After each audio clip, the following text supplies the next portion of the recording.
என்னை மறவா இயேசு நாதா, உந்தன் தயவா என்னை நடத்தோ. கர்த்தருடைய பிள்ளைகளாகிய நம்மை பார்த்து ஆண்டவர் சொல்றார், கன்மலையாகிய கிறிஸ்து, கிறிஸ்துவிலே அஸ்திவாரமிடு, கிறிஸ்துவிலே நில்லு. ஹல்லேலூயா.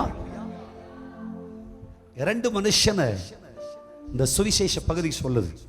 ஒரு மனுஷன் மணலினால் வீட்டை கட்டியவன், இன்னொரு மனுஷன் கன்மலையின் மேல் வீட்டை கட்டினவன்.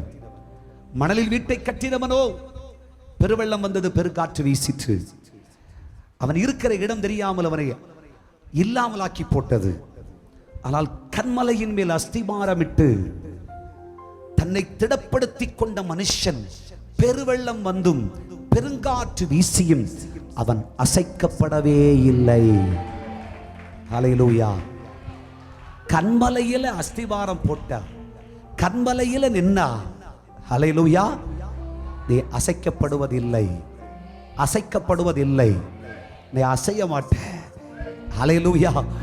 காரணம் கன்மலை நம்முடைய அஸ்திவாரம், நம்முடைய கர்த்தராகிய இயேசு கிறிஸ்து, நம்முடைய வாழ்வாதாரம் நம்முடைய கர்த்தராகிய இயேசு கிறிஸ்து.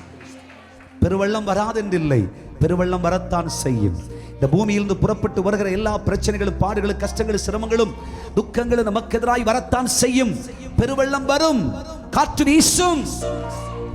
ஆமென். இல்லாய்மையை கொண்டு வருகிற புயல் காற்றின் பயங்கரங்கள் வீசத்தான் செய்யும். சேர்த்து வைத்த எல்லாவற்றையும் நம்முடைய வாழ்க்கையாம் கப்பலில் இருந்து இல்லாமலாக்கி போடுகிற கொடுங்காற்று வீசத்தான் செய்யும். ஆனால் கர்த்தராகிய தேவன் சொல்லுகிறார், நீ அசைக்கப்படுவதில்லை. எதிலும் நீ சோர்ந்து போக மாட்டாய், எதிலும் நீ தளர்ந்து போக மாட்டாய், நீ அசையாதிருப்பாய். ஹல்லேலூயா. என்னை மறவா இயேசு நாதா, உந்தன் தயவா என்னை நடத்தோ.